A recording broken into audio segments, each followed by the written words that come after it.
خارج كرة هافرز والجول، هافرز والهدف الأول للأرسنال. 1-0 المدفع. المدفع يضرب، المدفع يضرب تعظيم السلام. أنت في حضرة اللندني، أنت في حضرة البيج فان. الثاني تروسار.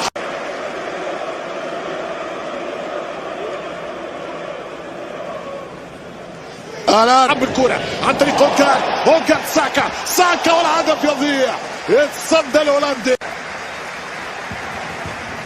طريق داني والحارس يتصدى وكرة والتعادل برايتون. التعادل من برايتون. انطلاقة جديدة في المباراة. البرازيلي جواو بيدرو يسجل هدف التعادل في دقيقة 13 من زمن الشوط الثاني. هذا الفرق. مارتينيلي مع تروسار، مارتينيلي جول، مارتينيلي مش ممكن يدخل ساكا حط لك هافرز مثقلك حط الكرة والثاني والهدف يضيع مرة أخرى على الجانرز. مش ممكن يا ساكا، مش ممكن يا ساكا. نقصته الفرحة، نقصته البطولة، نقصته انه يكون كبير القوم. ساكا كبير أرسنال والكرة خطيرة والركنية مالا جانرز. باليبا خطيرة جدا الكاميروني ويخرج الحارس. الراية متألق في هذا التصدي.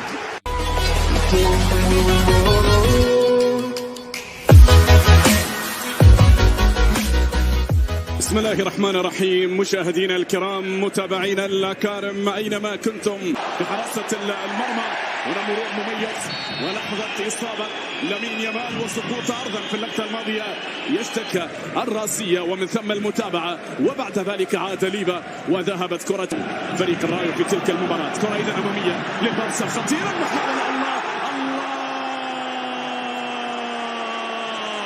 في صراع الليغا. لا يغيب البارسا، لا يغيب البارسا. هو الدائم، هو أول من يسري، أول من يسجل، هو الحاضر على الدوام. يا الله يا رافينيا يسجل أول الأهداف بلمسة برازيلية ساحرة فيها من السحطة. بقية الأسماء التي ظهرت مع البارسا ولكنها عانت. هذا اللاعب الصغير عمرا، كرة مرهوبة للأمام. ليفا هنا مر، ليفا عبر، ليفا تقدم، هنا محاولة. الله جول البارسا. لا خوف على من أدمن الحضور، لا خوف على من تفنن أنواع الحضور. البارسا الحاضر والذي يتفنن هنا في عالم الحضور، لا يجيد الغياب ولا يحبذ على الإطلاق. الله هنا محاولة، مر بعد ذلك. الله هي واحدة من الليالي، من ليالي برشلونة، من أيام برشلونة القديمة للحديثة. يا إلهي على سداسية البارسا. التعادل، ربما التعادل يأتي، ولكن هناك الدفاع المميز وقبل المحاولة بالرأس، الكرة الخطيرة. الله لا يا بارسا لا، هذا كثير جدا، هذا قاسي، هذا لا يحتمل. على البارسا روبرت هنا، كرة للأمام خطيرة، المحاولة. الله بارسا الزمن الجميل، بارسا الأيام، بارسا الذكريات، بارسا القسوة. لا تزال. الله الله الله الله الله الله.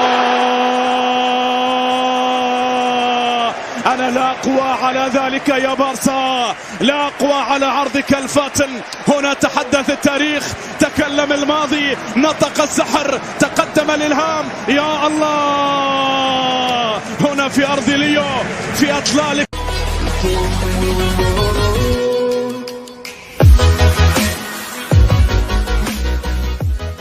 باتجاه هالاند، حاطها لمصلحة مانشستر سيتي بلمسة رائعة من برناردو في الصناعة، برناردو في الاسيست، برناردو بعد ذلك باتجاه هالاند امام المرمى. باون والعرضية خطيرة. قدوس يا قدوس يا قدوس يا قدوس. اللقطة الماضية فقط توازنا، تحولت إلى خارج. كرة باتجاه دوكو وبكا. لعب عليهم والله لعب فيهم لعب في اللقطة الماضية. طيارات في المرتدات لكنه إيدرسون يقترب يتوغل باول والعرضية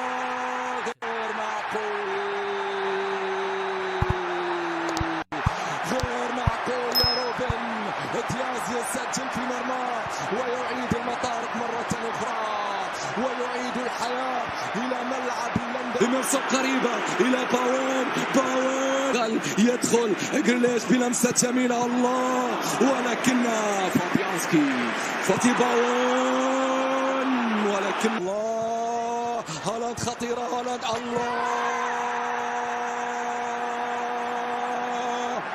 موعد آخر مع الفرح موعد آخر مع الإبداع موعد آخر مع عند جريليش الكرة العرضية برا مر يعددكم من اليمين يتوغل. هل نشاهد الهاتريك الثاني بالنسبة للسالي هالاند كرة تبدأ السيتي عندما يرتد هالاند غير معقول.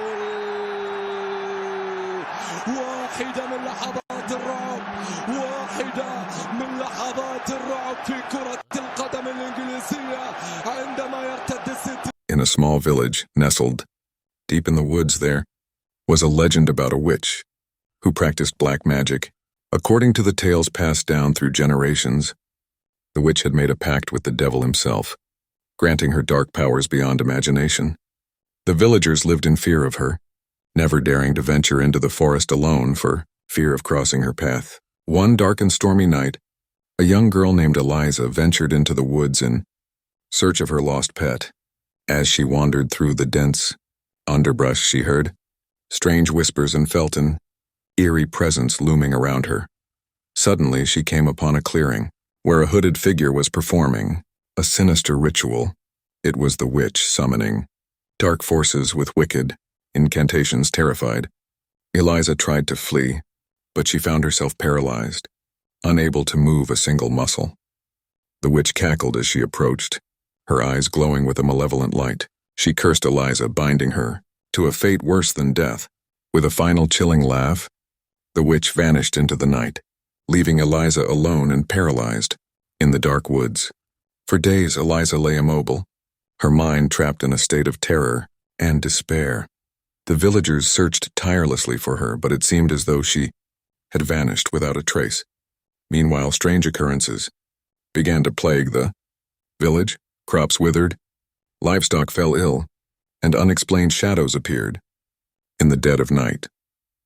Rumors spread like wildfire, and soon the villagers realized that the witch's curse had befallen them all. The once thriving community was now shrouded in fear and darkness. Desperate for help, the villagers sought out a wise old sage who was rumored to possess knowledge of ancient magic. The sage listened to their plight and agreed to help, but warned them that breaking the witch's curse would come at a great cost. Undeterred, the villagers begged for his aid, and the sage set out to perform a powerful counterspell. As the sage chanted ancient incantations, a fierce storm brewed overhead, and the ground trembled beneath their feet. The villagers held their breath as the ritual reached its climax, and suddenly a blinding light burst forth, dispelling the darkness that had plagued their village. When the light faded, the villagers found themselves in awe as they witnessed Eliza standing before them, her eyes filled with a newfound strength and resolve. The curse had been broken, and the witch's power was no more. From that day on, the villagers vowed never to speak the witch's name again, lest they awaken the dark forces that had once threatened their very existence. And as for Eliza, she became a symbol of hope and courage, a reminder that even the darkest of magic could be overcome with the light of bravery and perseverance.